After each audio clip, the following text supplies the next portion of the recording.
Hey and welcome to the second episode of DigitalMile. Today we're going to be discussing how to optimize content for AI. My name's James, I'm a Key Account Manager here at Extramile Digital, and I'm here with Jim. Hi Jim. Hi, I'm Jim and I'm an SEO Account Manager here at Extramile, and I optimise AI content as part of my day-to-day role. So Jim, why are we here today? Obviously you're the subject matter expert with all things AI and SEO. I'll take it. Absolutely. What is the deal with AI today then, with content? Where do you think we need to be focusing our attention? So I think the way that people are searching is changing. Okay. There's no two ways around that.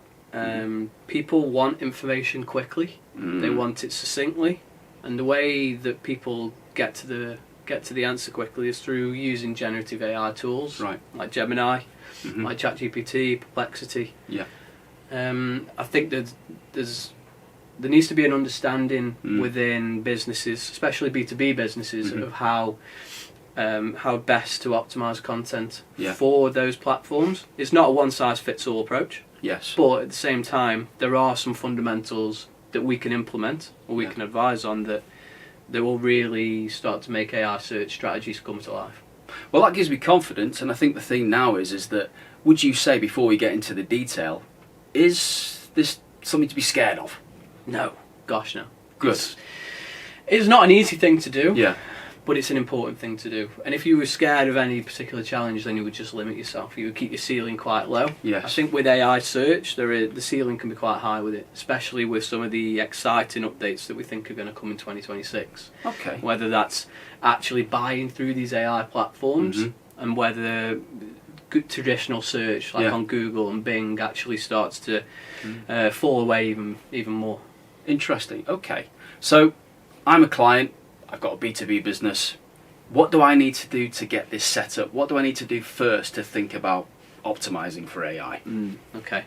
So there's not one thing that comes first, really. I think that we would have to go through a bit of a research phase. Yes. I think you need to understand what people are searching for. That's number one.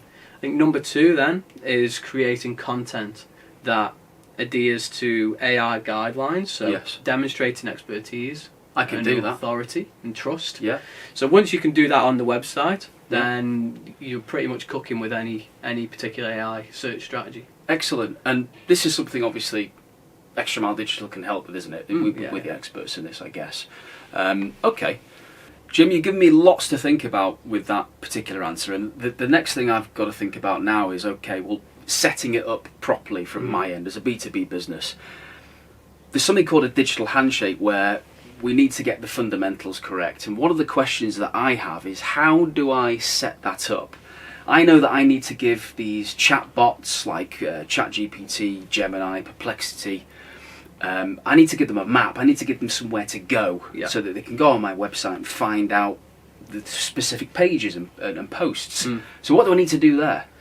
So I guess number one is having a clean site structure. Okay. So whether you've got particular services that fall into a category and having those in one place is a really good place to start. Okay. Essentially you just need a clean sitemap. So a sitemap's a list of URLs maybe categorised into different chunks of the website. Yeah, I see. That's the number one place to start. Okay. Having a clean URL structure that follows consistency across the board is key. But yeah, as long as you've got the technical fundamentals in place, I think you're onto a good one. Okay. And what about Bing? I hear Bing being mentioned now and again. That's another search engine. I think that's Microsoft search engine, isn't it? Yeah. Now, where does that come into it? Because apparently that is quite an important player with some of these AI tools. Yeah, massively.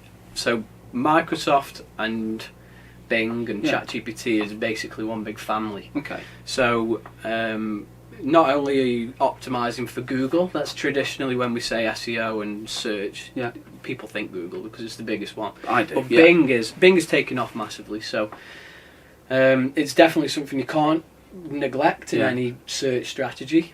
However, Google always dominates. Great, but it is something I need to consider. That's really important point you make there, Jim. So really, although Google is the biggest player, I can't neglect Bing, really, can I? No, not at all. I think that the popularity of Bing is only growing. Yeah. Especially internationally as well. So if you've got a big international client base, then it's important that you not just tick the box of Bing, but optimize specifically for Microsoft searches as well. Okay. So we're back with my next question, which is the answer first strategy side of things.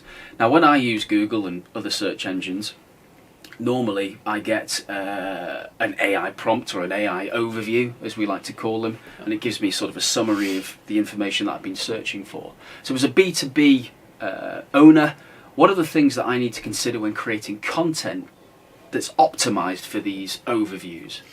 Okay, so number one is quite a contradiction to what we're talking about, to be honest. Okay. So, firstly, I would always optimise for humans, and Right. always optimise for what a human wants to read. I like it. So, at the end of the day, AI isn't going to convert or buy a product or your service or inquire. A human is. Very so, true. having human-first content on a website is imperative.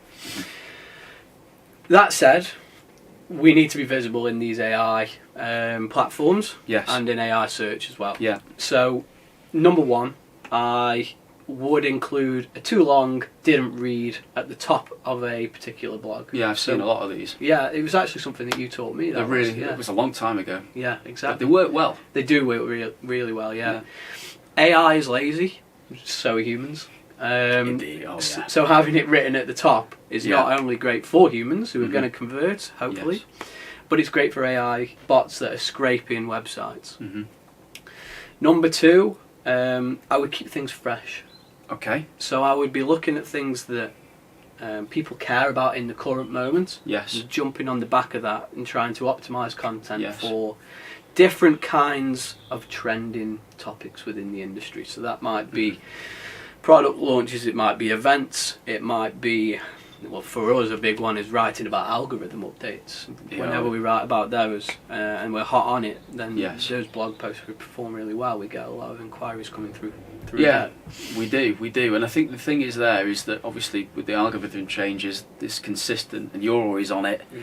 And that kind of moves into our next phase of the questioning that I've got with you, and that's how do we prove our expertise and our trust with these AI tools as a B2B business owner? So I think that's going to be the next question I ask you.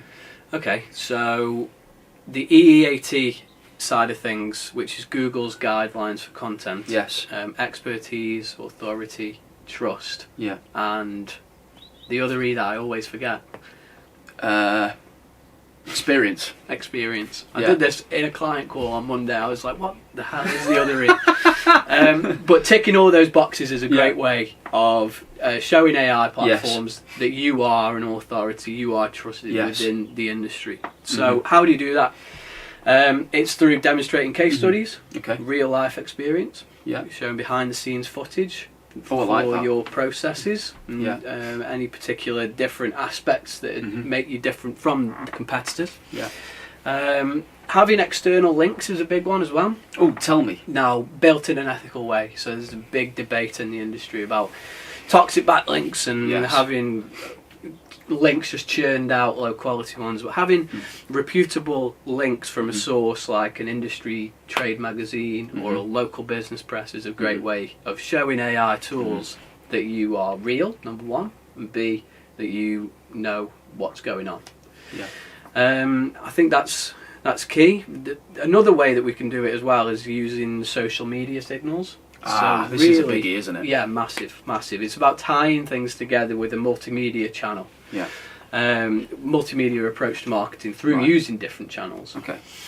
Having social media trust signals from your website to your social platforms through links is a great way.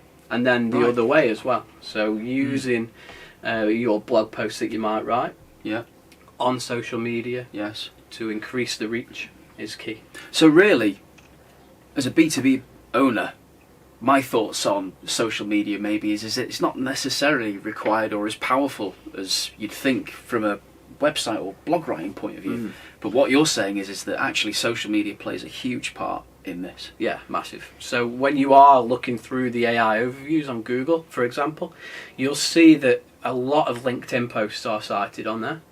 LinkedIn's obviously a great platform for demonstrating B2B authority. and professional content. So the fact that Google is using that as a knowledge bank, essentially, and citing it in its AI overviews is a big indicator that it's important. So again, Jim, you've given me tons of things to consider, but the sort of thing that I'm getting from all this is it not necessarily about clicks now, is it? What is it more about? So it's tricky. Okay. At the end of the day, we talk to people all the time. They want people on the website. Yeah. People on the website leads to more leads. Yes. Leads to more leads. Yeah, I Makes like sense, that. doesn't it? It does. Put it on a t-shirt. Yeah, we could have that Yeah. on a cap, t-shirt, the whole shebang. But having people on the website leads to more leads, like I say. Yeah. So, Jim, you've given me a lot to think about, and I suspect our audience as well, as a B2B owner, business owner.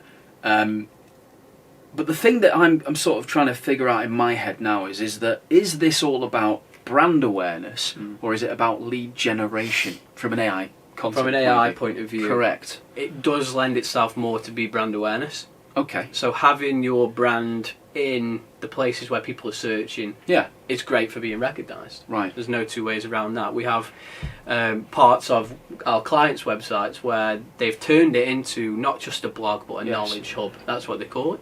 A place where people can go and get information quickly and reliably as well. Yeah, I like those. They're full of information and very useful. Exactly, yeah. So while clicks are lower from AI searches, Mine have been lower. yeah, and that there's no two ways around that. That's just the way it's going. Yeah. So you look at AI overviews on search engine results pages now, and they are stealing clicks. People don't need to click onto a website to find the answer to the query anymore. Yes.